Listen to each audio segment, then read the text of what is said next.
हरे कृष्णा, राधे राधे। आप सभी का स्वागत करती हूँ आपके अपने चैनल कृष्ण प्रिया में। हमारे यहाँ पर इस समय बहुत ही अधिक बारिश हो रही है, मौसम बहुत प्यारा है, कान्हा जी की कृपा बरस रही है।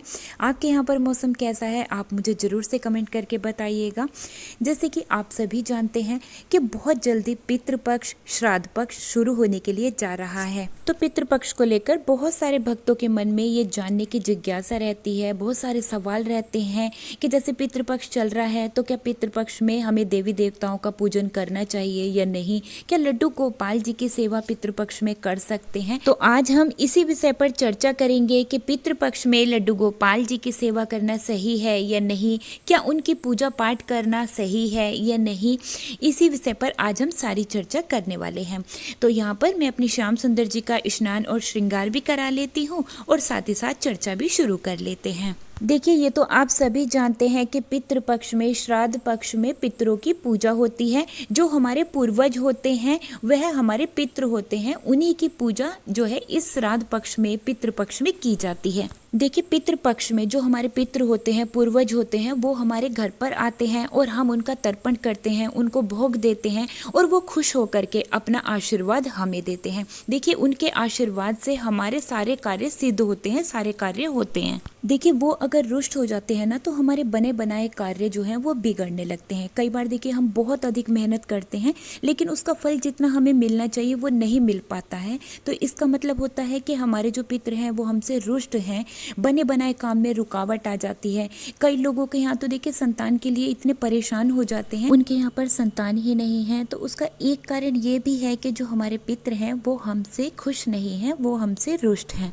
तो देखिए, ये जो पितृपक्ष का समय होता है ये बहुत ही उत्तम समय होता है अपने पितरों को मनाने का, उनको खुश करने के लिए।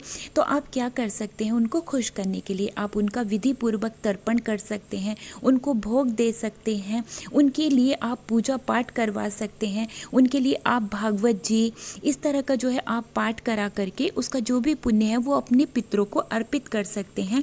आप जो है एकादशी व्रत रख सकते हैं अपने पितरों के लिए और एकादशी व्रत का जो भी फल है वो आप अपने पितरों को जो है अर्पण कर सकते हैं। इस तरह से जो आपके पितर हैं उनको मोक्ष की प्राप्ति होगी और वो आपसे बहुत ही अधिक खुश हो जाएंगे और वो आपको बहुत अधिक आशीर्वाद भी देंगे। उनके आशीर्वाद से आपको बहुत अधिक उन्नति मिलेगी, आपका जो परिवार है वो फलेगा फूलेगा और आपकी जो वंश है वो आगे इसी तरह से बढ़ता चले जाएगा।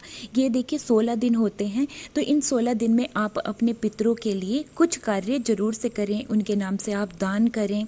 ये सभी जो है इस समय में किया गया सभी दान पुण्य कर्म अगर हम पितरों के नाम से अर्पित करते हैं ना वो सभी उनको प्राप्त होता है। देखिए, इन 16 दिनों में जो भी आपके पितरों की तिथि है, मतलब कि जिस दिन वो गए हैं उस दिन जो तिथि बैठती है उस दिन आपको जो है ब्राह्मणों को भोजन कराना चाहिए, कौवों के लिए आपको भोजन रखना चाहिए, कुत्ते को भोजन कराना चाहिए और उनका तर्पण और श्राद्ध विधि पूर्वक करना चाहिए। गरीबों को धन दे करके वस्त्र दे करके उनकी मदद करनी चाहिए। तो जब हम इस तरह का कार्य करते हैं, कोई धार्मिक कार्य अपने पितरों के नाम से करते हैं और उनका फल अपने पितरों को अर्पित करते हैं तो ये सारी चीज़ें हमारे पितरों तक पहुंचती हैं और उससे हमारे पितर बहुत अधिक खुश हो जाते हैं और वो अपना बहुत सारा आशीर्वाद हमें देते हैं। अब बात आती है कि पितृपक्ष में श्राद्ध पक्ष में लड्डू गोपाल जी की पूजा सेवा करनी चाहिए कि नहीं करनी चाहिए। तो देखिए, जो राधा अष्टमी अभी बीती है, राधा अष्टमी से ही 16 दिन के महालक्ष्मी जी के व्रत होते हैं जो कि इस समय चल रहे हैं और जो ये पूर्ण होते हैं ना ये श्राद्ध के समय में ही पूर्ण होते हैं।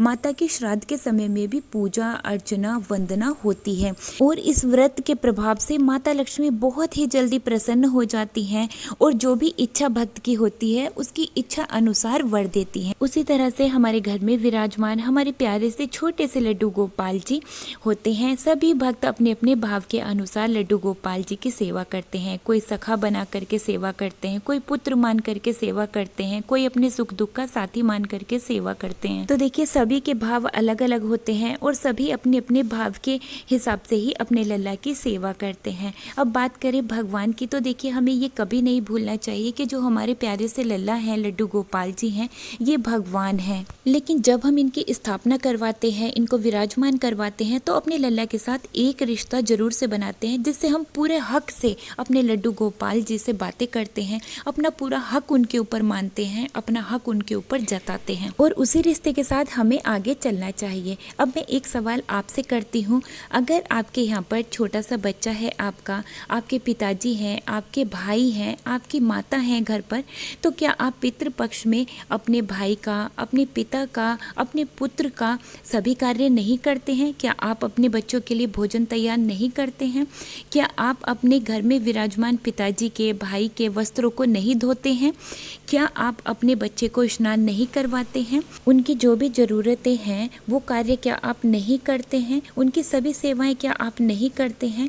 तो देखिए, उसी प्रकार से हमें अपने ठाकुर जी के साथ जो हमने रिश्ता बनाया है, अपने लड्डू गोपाल जी के साथ जो हमने रिश्ता बनाया है, उसी हक से हमें उनकी सारी सेवाएं बड़े प्यार से, लाड के साथ करनी चाहिए, श्राद्ध में भी। देखिए, इतने सालों से ठाकुर जी घर में विराजमान हैं, उनकी पूजा सेवा होती चली आ रही है और हमारे ठाकुर जी के अंदर प्राण आ चुके हैं। उनको भी हमारी तरह समय पर भूख लगती है, समय पर प्यास लगती है, समय पर नींद आती है।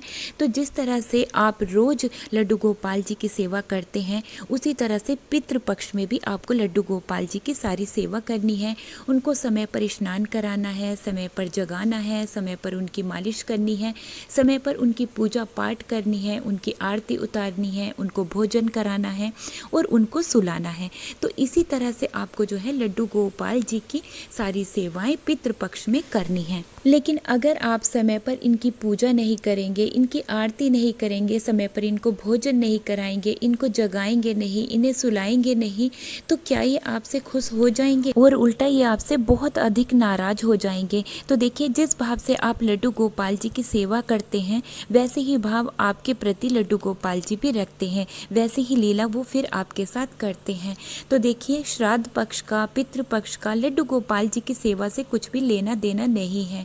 तो आप जैसे सेवा रोज लड्डू गोपाल जी की करते थे, पितृ पक्ष में भी वैसे ही आपको अपने लड्डू गोपाल जी की सेवा करनी है, उनकी पूजा करनी है, उनकी आरती करनी है। तो जी, उम्मीद करती हूँ आज की ये वीडियो आप सभी को बहुत ही पसंद आई होगी। अगर वीडियो थोड़ी सी भी अच्छी लगी है तो लाइक शेयर जरूर से कीजिएगा। अगर आप हमारे चैनल पर पहली बार आए हैं तो प्लीज़ चैनल को सब्सक्राइब भी जरूर से कर लीजिएगा। अब मैं वीडियो को यहीं पर ही रोकते हुए लेती हूँ आप सभी से विदा। मिलती हूँ एक और नई वीडियो के साथ। तब तक के लिए आप सभी को प्यार भरा राधे राधे, हरे कृष्ण।